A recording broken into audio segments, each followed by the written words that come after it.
How to fix voice chat on Rainbow Six is not working.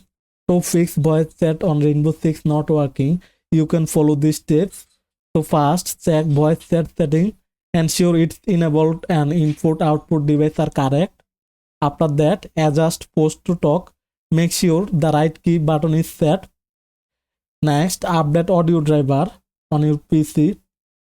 After that, disable exclusive mode for microphone in sound setting in PC.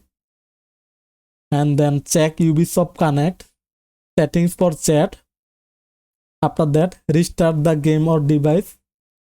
And then test your mic in other apps. And finally, check for server issue or Rainbow Six's status page. If the above step doesn't work for you, then try to reaching out to Ubisoft support. So hopefully this video helped you out. If you found this helpful, like, comment and subscribe. Thanks for watching.